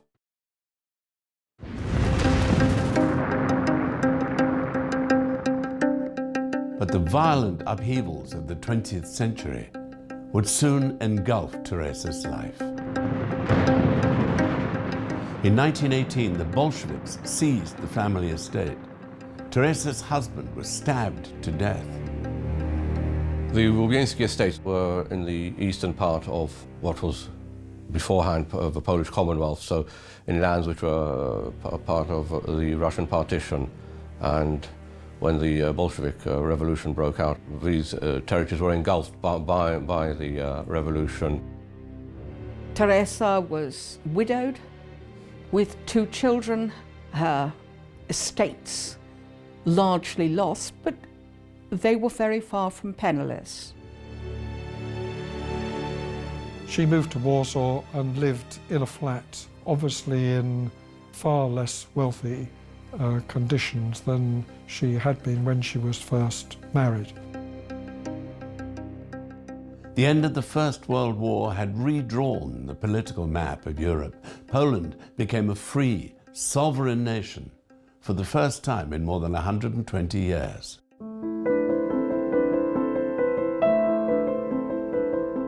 It was a period of great activity for the whole nation, rebuilding its independent state.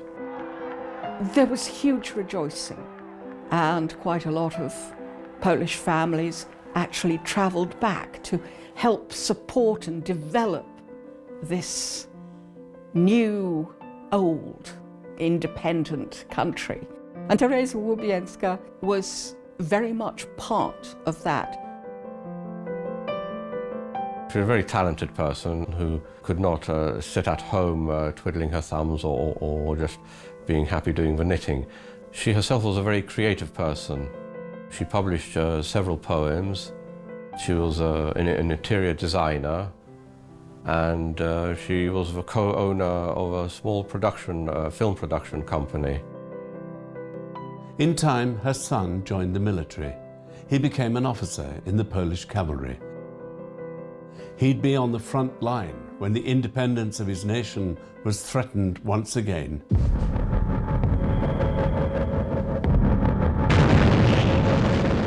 In September 1939, Poland was invaded by Nazi Germany, and within days, the Wehrmacht had Warsaw surrounded. It was for a Polish army that was not well armed, fairly small, a desperate situation. The Polish forces didn't really have any chance of mounting any significant resistance, although they fought very bravely. In fact, Teresa Łubieńska herself took part in the defense of Warsaw, being very active, especially in soup kitchens and providing food for the command of the defense of Warsaw. Her son, Stanislaw, is in the Premier Cavalry Regiment of the Polish Army, the Uhlans, 14th Regiment. And it meant that apart from anything else, he was expecting to be at the forefront. The 32-year-old Captain Łubieński was stationed in a village just north of the capital. He tried to break through the German lines and make contact with his command post. A machine gun cut him down. He was carried to a nearby farm, and there he wrote a few last words to his mother before he died. The Nazi invasion of Poland from the west was followed by a Soviet invasion from the east. Proudly independent Poland was carved up between them. The Germans occupied Warsaw, but Teresa remained defiant. She made sure her son's body was taken from its battlefield grave and given a proper burial. Then she joined the resistance. Nazi Germany's policy towards the Poles was that it was intent on destroying both the native Polish state and the Polish nation. But the Polish resistance was pretty successful in disrupting German communications and generally making themselves difficult. The kernels of it began just before the capitulation of Warsaw, and it developed into what is popularly known as the Armia Krajowa, or the Home Army. Arguably, it became the largest resistance organization in occupied Europe, as well as probably one of the most effective.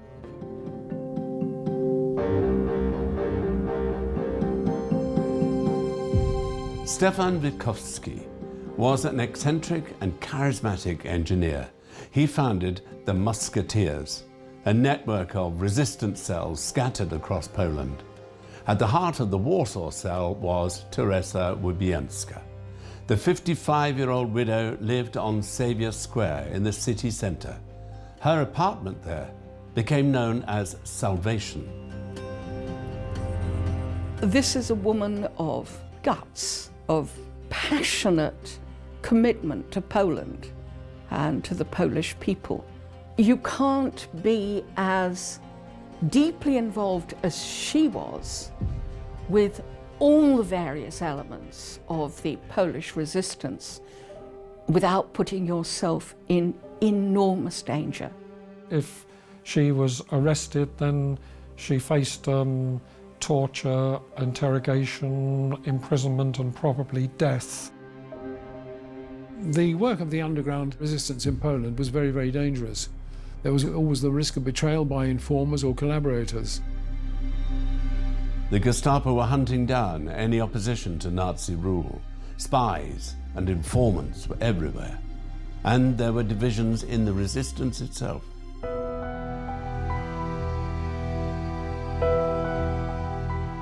In 1942, Witkowski, leader of the Musketeers, was accused of collaboration with the Germans. He was tried and executed by his fellow Poles. The network he had led collapsed. Teresa was betrayed to the Nazis. Teresa Łubieńska was betrayed by the caretaker of the block in which she had her flat, and as a result, she was arrested by the Gestapo. Her connections, her reputation, it would have been good for the German occupiers if they could possibly have used her on their side, but of course there was absolutely no hope of that.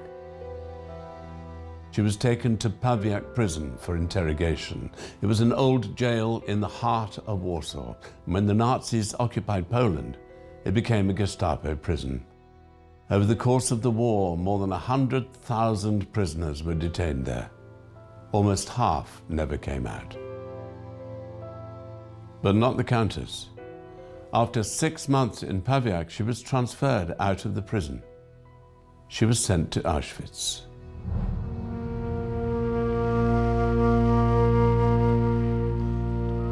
Teresa arrived at the death camp on the 13th of May, 1943. There, she was not Teresa. She was not the Countess. She was number 44747. Prisoners entering the prison for the first time would see above their heads a sign saying, "Work makes you free." It was a place of death. She did much to try and alleviate and help her fellow prisoners by talking to them, even giving some of her rations of food, especially to the children. She used her reputation and her sheer determined character not only to keep herself alive, but also to help and give comfort to the other prisoners. The war was not going well for Germany. As the Red Army advanced through Eastern Europe, the Nazis began to evacuate and liquidate the camp at Auschwitz. In August 1944, Teresa was transferred 400 miles west to Ravensbrück. There, at last, she would find her salvation. The Swedish Red Cross were negotiating the release of prisoners from the concentration camps. Talks with senior Nazis were led by Swedish Count Folke Bernadotte. On the 21st of April 1945, Heinrich Himmler agreed to free all women held at Ravensbrück. Teresa and thousands of others boarded white-painted buses. They were to be transported north through Denmark to Sweden. It seems that Teresa was one of the last contingent to be evacuated from Ravensbrück, very possibly because she herself wanted others to go first. It would be very, very much within her character that that was the case. In Lund, safe at last, Teresa wrote poems of thanks to her saviors. "Swedes," she wrote, "dearest to our hearts, God bless you for your hospitality." But she would not stay in Lund. Like thousands of other Poles after the war, she chose to make her new home elsewhere. She moved to London.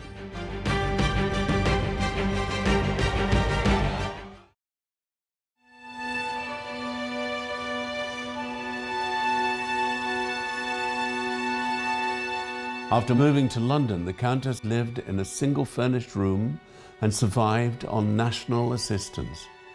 But she did not let that poverty stop her. It would have been very easy, I suspect, to have sunk into depression after a pretty unpleasant and challenging time in Auschwitz and Ravensbrück. But not Teresa. She takes a lead in the exiled Polish community. The majority of the Polish soldiers remained in exile and found permanent homes in various countries of the world, but primarily in Great Britain, which was the centre of much of the political, cultural, economical, academic and educational activities of the Polish community. They could not go back to Poland, which was now completely under Russian domination. It was Stalin's Russia, and the government in Poland was now a Russian puppet government.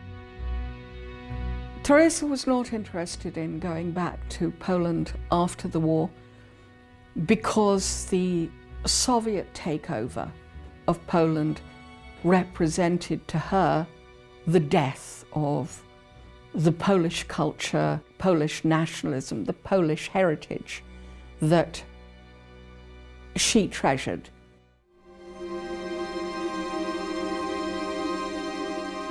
The 73-year-old became one of the best known and most respected Poles in all of London.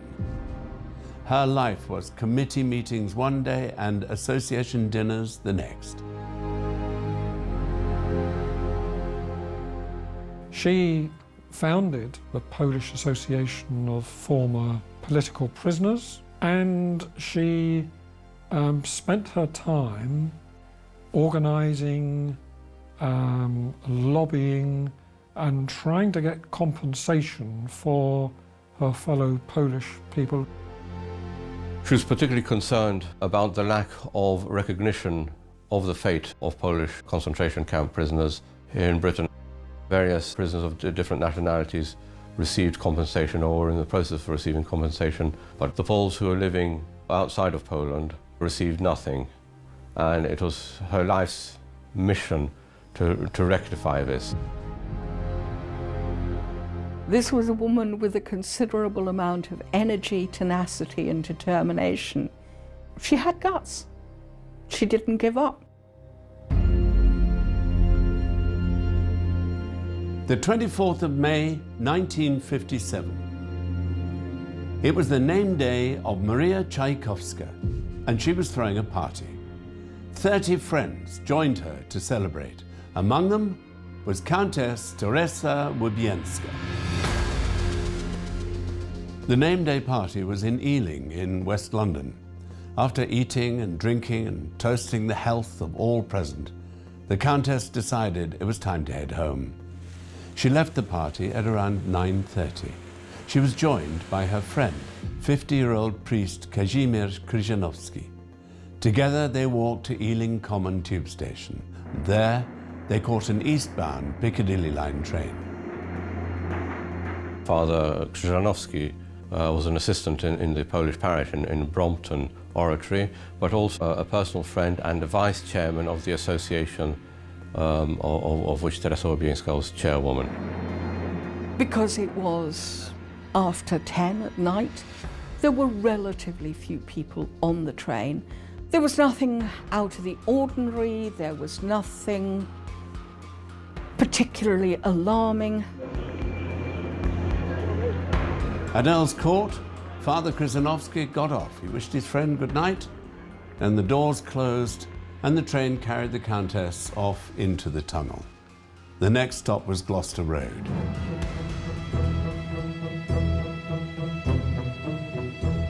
Father Kryżanowski returned home. He could not know it as he went to bed that night, but police had already begun investigating his friend's murder. The investigation was led by F Division's Detective Superintendent Ronald Vivian. After 27 years on the force, he was nearing retirement. Vivian was looking forward to it. He never wanted to be a policeman in the first place. But if this was to be one of his final cases, it would not be an easy one. It was such a difficult case because there was no evidence. The post-mortem showed that the knife had been used, had a blade of no more than 2 inches in length. An unusually short weapon for such a murderous attack.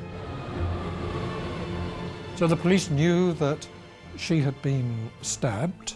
They knew that it had taken place on the platform. Her dying words were, "Yes, I was on the platform, I've been stabbed." It was the bandits. She was, by all accounts, however, alone on the platform, and there were no witnesses when the station clerk, Emmanuel Akinyemi, went down and found her. Nobody actually saw the Countess attacked on the station platform. In fact, nobody knew precisely where the attack had actually taken place on the platform. There were no bloodstains to mark the location. There were bloodstains by the lift along the Countess's clothing, but the exact location of the attack could not be pinpointed. Police photographed the scene and dusted for fingerprints. They scoured the platform, the lifts, the emergency stairs. Then they turned to the mammoth task of searching the tunnels. 2 miles of track between South Kensington, Gloucester Road and Earl's Court stations had to be checked. Floodlights were brought in, and police used magnets and giant vacuum cleaners to search every inch. But they found nothing. Staff and passengers at Gloucester Road were interviewed. Police quizzed the drivers of trains and buses that were in the area. They searched drains and sifted through rubbish in the hunt for a clue, any clue. But again, they found nothing. It was a joint investigation with the Metropolitan Police Murder Squad, who were in overall control. The bulk of the work seems to have fallen on the London Transport Police. This was an unexplained death on the Underground, and they felt it necessary to conduct this huge, extensive search in order to reassure the travelling public, to make sure that people carried on using the tube. The police really were desperately going through the methodical police work to try and find clues and leads. But the police were, in the absence of any concrete information coming from Teresa herself or from her friends, left with virtually nothing to work on. The police needed more information. A massive publicity campaign was launched, Scotland Yard's biggest ever. Posters were displayed across London. Appeals were broadcast on the television news. Over the summer of 1957, police received hundreds of leads. They interviewed thousands and journeyed across Britain and Europe in search of clues. But they made no progress. It was a very big inquiry, but the police just didn't have enough to work on. They had the dying words of the Countess.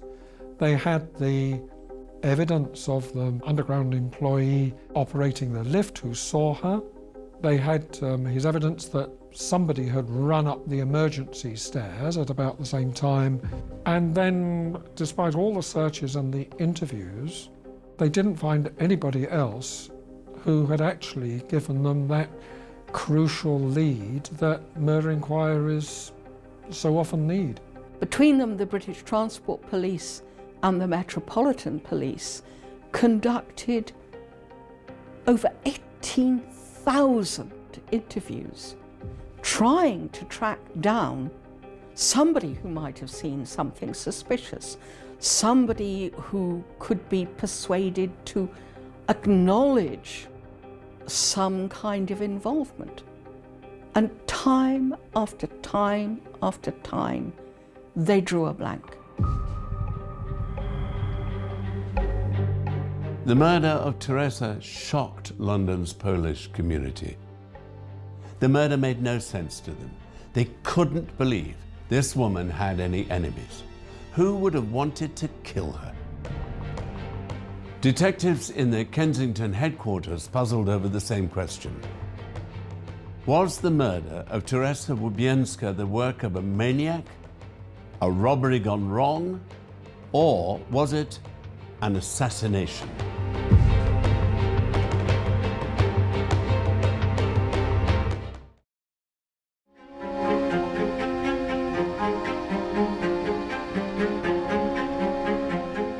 Police investigating the murder of Teresa Łubienska were running out of ideas. The 73-year-old Polish countess had been stabbed on a platform at Gloucester Road tube station. She had died of her injuries in hospital, but the mystery of who had attacked her and why remained. They had a number of apparently puzzling, contradictory features. First thought, this was an attempted robbery, but she still had her handbag. More than that, she had been out for the evening. She was wearing a valuable brooch. It was unlikely to be a robbery as nothing was stolen from the Countess. Her handbag was with her and it hadn't been either opened or rifled through.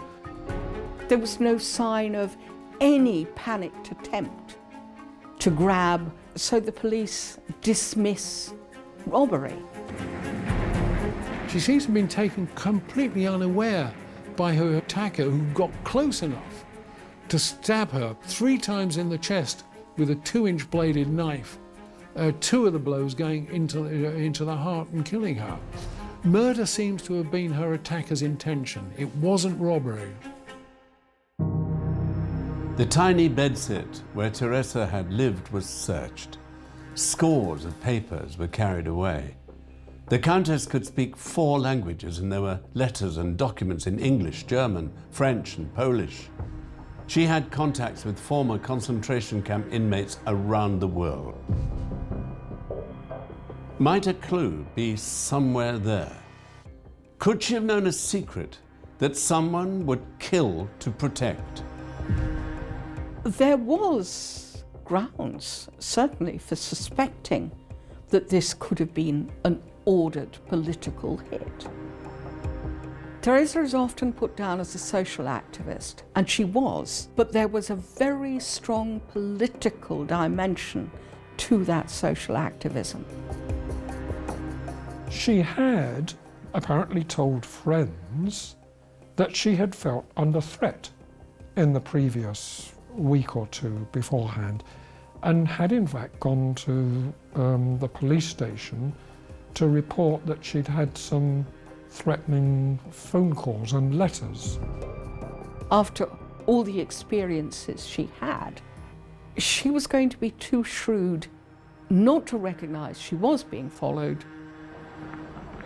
But it seemed rather illogical that a political assassin would have left so much to chance on an underground station platform when anybody could have come along, or another train could have arrived, or a member of the station staff could have been there.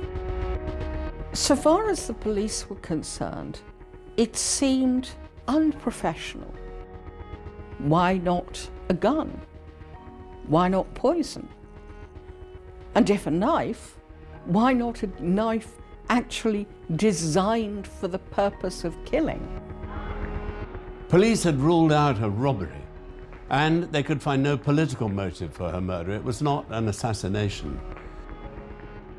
Detectives kept returning to one theory, though. Teresa had been a formidable woman. Despite her advancing years, she thought nothing of confronting poor behavior when she saw it, of giving a piece of her mind to young hooligans, or, as she always called them, bandits. When she got off, apparently there was a group of teddy boys on the platform waiting for the train. Some youths were being a bit disorderly and rowdy. Some suggestion that maybe the Countess sort of ticked them off, possibly, for misbehaving. Teresa Łowiańska was a very forthright person, so if someone would have been pushing onto the train without letting someone off, she wouldn't have remained silent, but would have said something. Despite the Countess's use of the phrase bandit, I don't think this murder was actually committed by a gang of hooligans. The only person heard by the station employee was of a single person running up the emergency stairs. Only one person seems to have been involved in the attack. This is 57. This is when we're building up to a panic over gang warfares. So it's a very obvious suggestion. But if it had been a gang of youths, we'd have heard about it by now. One thing about gangs is that somebody talks. If there had been a gang on the platform that night, they were never identified or traced. The police investigation into the murder reached a dead end. They come to the conclusion that it has to be simply a random, impulsive attack. I simply cannot find that credible. She was a target, but I think it was a more personal than a political attack on her. My own feeling was that it was related to something that happened back in wartime Poland during her work in the resistance. Possibly her attacker was a collaborator who had suddenly surfaced in London, recognising the Countess or knowing of the Countess, feared that she might betray him or her. The knife used suggests that it was more likely to be opportunistic. Oh my goodness, here is the woman I'm following. There's nobody else on the platform. The train has gone. Let me take this opportunity to get rid of her, rather than being a planned attack. There's a natural feeling that there must be some evidence somewhere amongst that background that should have led to the case being solved. We will never know for sure, and it's one of these murder mysteries that we'll always have to wonder about. The grief of Teresa's friends and the wider Polish community, however, went on. The funeral of the Countess Łubienska took place on the 1st of June 1957. More than 1,000 mourners packed into the Brompton Oratory in Knightsbridge. Brompton Oratory was the centre of the central London Polish parish. So it was a place where Poles always gathered on Sundays and on special days.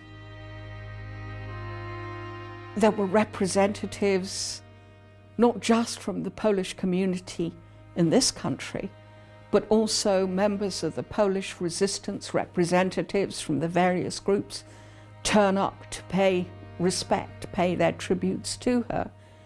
So it was something that was a great grief to the Polish community. Leading the funeral procession was General Anders, wartime commander of Polish forces.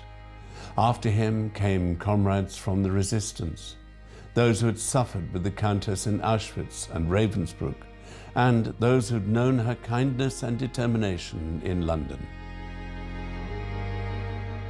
Lying on Teresa's elm coffin, 2 medals gleamed from a purple cushion, orders of merit from the Polish nation, tokens of their gratitude. The Countess was an extraordinary woman. There was a tremendous amount of sympathy and love displayed at her funeral. The Polish community were devastated by the fact that this 73-year-old woman should have experienced so much in her life and so much tragedy and violence and survived, and then been stabbed and murdered at a supposedly peaceful tube station in London. It's a word that's often used lightly, but I think that Teresa Łubienska most truly qualifies as a heroine, because despite everything that happened to her, she carried on. Teresa Łubienska, when she was in a concentration camp, was known as the White Angel, helping wherever and whoever she could. I think, looking back at her life, she comes across as being a feisty, determined angel of mercy, a remarkable person. Teresa Łubienska was a devout and brave daughter of Poland. To this day, her murder remains unsolved. But her heroism in peace and in war has not been forgotten.